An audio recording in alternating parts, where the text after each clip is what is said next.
हम पढ़ रहे हैं पूर्व मध्यकाल। पूर्व मध्यकाल, और पूर्व मध्यकाल में हमारा टॉपिक है विदेशी आक्रमण।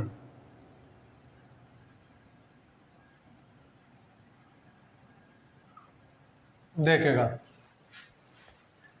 भारत पर पूर्व मध्यकाल में 3 आक्रमण हुए। 3 प्रमुख आक्रमण जो है उनका नाम हम लेते हैं, जिनमें एक था मोहम्मद बिन कासिम, दूसरा था महमूद गजनवी, तीसरा था मोहम्मद गोरी। ये 3 प्रमुख लोग थे जिन्होंने भारत पर आक्रमण किए।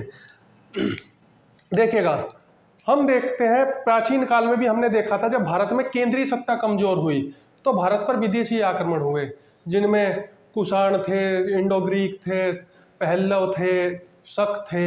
इन लोगों ने भारत पर आक्रमण किए क्योंकि भारत में कोई केंद्रीय सत्ता नहीं थी, छोटे छोटे राज्य थे जो आपस में लड़ते रहते थे। यह समस्या एक बार फिर भारत में उपस्थित हुई। कब? जब भारत में हर्षवर्धन, जिसे भारत का अंतिम शक्तिशाली सम्राट माना जाता है प्राचीन भारत का, वो उसकी सत्ता समाप्त हुई तो भारत जो था वो छोटे छोटे राज्यों में बट गया, जिनमें हम देखते हैं लगभग 7वीं शताब्दी ईस्वी के बाद, 8वीं शताब्दी ईस्वी, 9वीं शताब्दी ईस्वी, इस समय भारत में जो था क्या था, 3 प्रमुख राज्य हुए, जिनमें एक था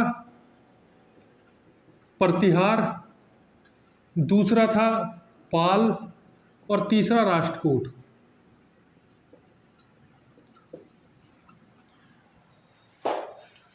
जो भारत का उत्तर पश्चिमी क्षेत्र था, जिसमें राजस्थान है या पश्चिमी उत्तर प्रदेश, कुछ गुजरात वाला इलाका, ये सारा क्षेत्र जो था गुर्जर प्रतिहारों के कब्जे में था।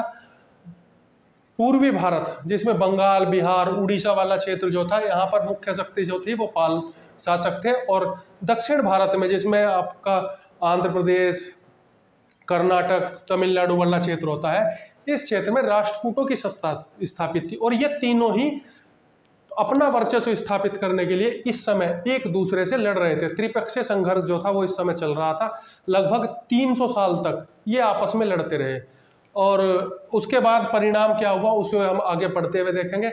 इसके अलावा हम बात करें उत्तरी भारत की, तो कश्मीर में शाही वंश था, पाकिस्तान का जो पंजाब वाला प्रांत था और अफगानिस्तान से मिला हुआ क्षेत्र था, यहाँ पर सिंध का शासक था दाहिर, जो बहुत शक्तिशाली था और इस क्षेत्र में उसकी सत्ता थी।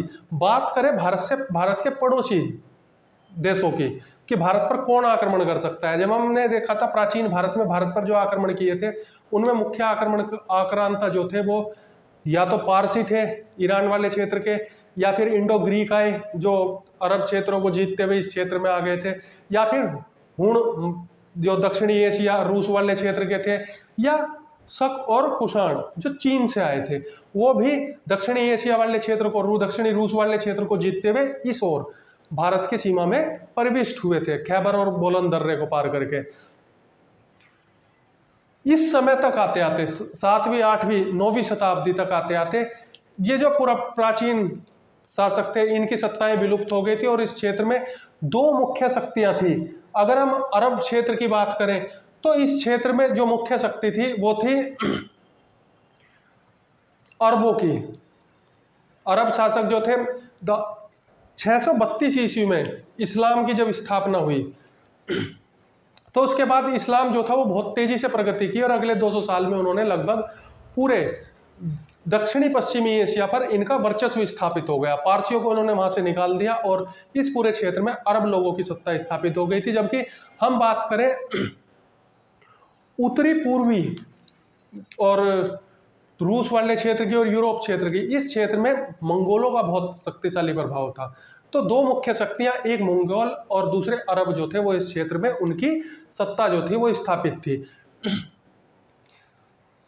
647 AD 647 ईस्वी में हर्षवर्धन जो था उसकी सत्ता समाप्त हो गई, और धीरे धीरे छोटे छोटे जो उसके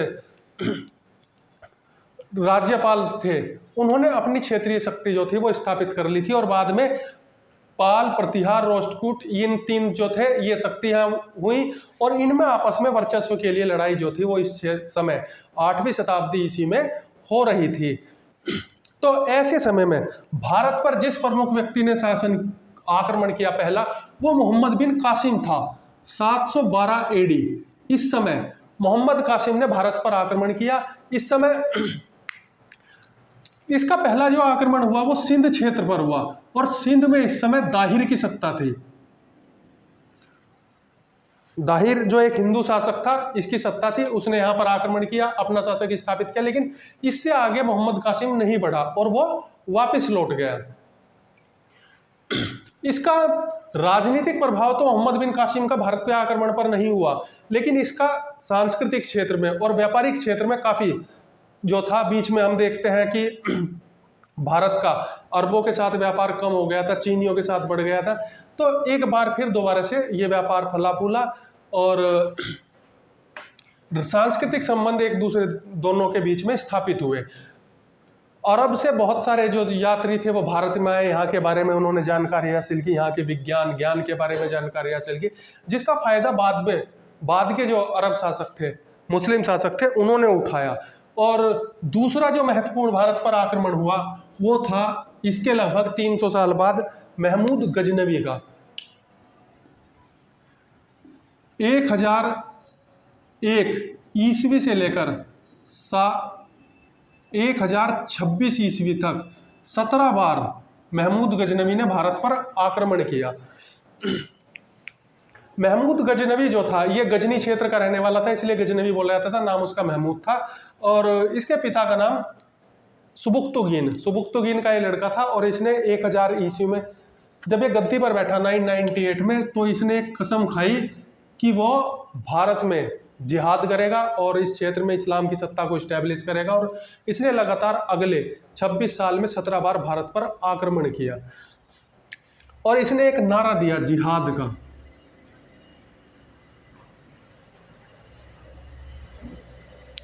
कि इस पूरे क्षेत्र में जो है वो काफिर रहते हैं। जो काफिर इस्लाम में उन लोगों को बोला जाता है जो इस्लाम यानी अल्लाह में यह विश्वास नहीं रखते, उन लोगों को काफिर बोला जाता है। तो काफिरों की सत्ता को समाप्त करके इसका उद्देश्य था सब जगह इस्लाम का प्रचार करना, ये इसके कहने की बात थी। लेकिन इसका मुख्य उद्देश्य जो हमें पता चलता है वो मंदिरों की लूट थी, क्योंकि हर बार जब भी इसने भारत पर आक्रमण किया, इसने भारत के किसी ना किसी मंदिर पर आक्रमण किया और वहां से ये पैसा ले जाता था और भारत में इसने सत्ता स्टैब्लिश करने का कोई प्रयास नहीं किया। वो पैसा लूटता था और वापस लौट जाया करता था। तो ये कार्य जो थे महमूद गजनवी ने किया। 1025 ईस्वी में ये महत्वपूर्ण है सोमनाथ मंदिर। सोमनाथ गुजरात में खंभात की खाड़ी में समुद्र तट के किनारे स्थित मंदिर है और ये माना जाता था अपने समय बहुत ही धनी मंदिर था, इसमें बहुत अकूत संपदा थी इसके खजाने में। तो महमूद गजनवी ने सोमनाथ पर आक्रमण किया और यहाँ से पैसा लेकर वो वापस लौट गया। जब ये वापस लौट रहा था तो रास्ते में थानेश्वर क्षेत्र से निकलते हुए जहाँ जाट राज्य था, उन्होंने इस पर हमला किया और इस जो ये धन दौलत लूट गया था उसका एक बहुत बड़ा भाग उन्होंने इससे छीन लिया था। तो बाद में 1026 में इसने जाटों पर अपना अंतिम आक्रमण किया था। महमूद गजनवी के बारे में एक फैक्ट है कि इसने अपने आप को सुल्तान कहा। देखिएगा सुल्तान क्या है, ये पहला व्यक्ति था जिसने अपने आप को सुल्तान कहा। देखिएगा इस्लाम में एक परंपरा है, इस्लाम में मोहम्मद साहब जो थे उन्हें अल्लाह का पैगंबर माना जाता है। मोहम्मद साहब की मृत्यु के बाद एक दौर शुरू हुआ, मोहम्मद साहब के जो उत्तराधिकारी हुए वो क्या कहलाए, खलीफा। वो खलीफा कहलाए। और अब जितने भी क्षेत्र पर शासन होता था वो खलीफा जो है वो अल्लाह का प्रतिनिधि है पृथ्वी पर, और वो शासन उसके नाम से सारे में शासन होता था। उसके बाद एक नया टर्म दिया सुल्तान ने कहा कि वो जैसे खलीफा पृथ्वी पर अल्लाह या खुदा का प्रतिनिधि है, उसी प्रकार सुल्तान जो है वो पृथ्वी पर खलीफा का प्रतिनिधि है। उसने तत्कालीन खलीफा से एक अधिकार पत्र भी प्राप्त किया अपनी सत्ता को, ताकि लोग जो है उसकी सत्ता को माने। तो सुल्तान की उपाधि पाने वाला पहला व्यक्ति जो था हमें इस इतिहास में मिलता है वो महमूद गजनवी था। और इसने भारत पर 17 बार आक्रमण किए। ये कहता ये था कि इसने इस सारे क्षेत्र में इस्लाम की सत्ता स्थापित करनी है, लेकिन इसने किसी भी क्षेत्र में इस्लाम की सत्ता स्थापित नहीं की। ये हर बार आता था, खजाना लूटता था और वापस लौट जाया करता था। कमाल की बात यह है कि इसकी सेना में एक बहुत बड़ा हिस्सा हिंदू सैनिकों का भी था। इसने कभी भी उन्हें इस्लाम जो था परिवर्तित करने का प्रयास इस व्यक्ति ने नहीं किया।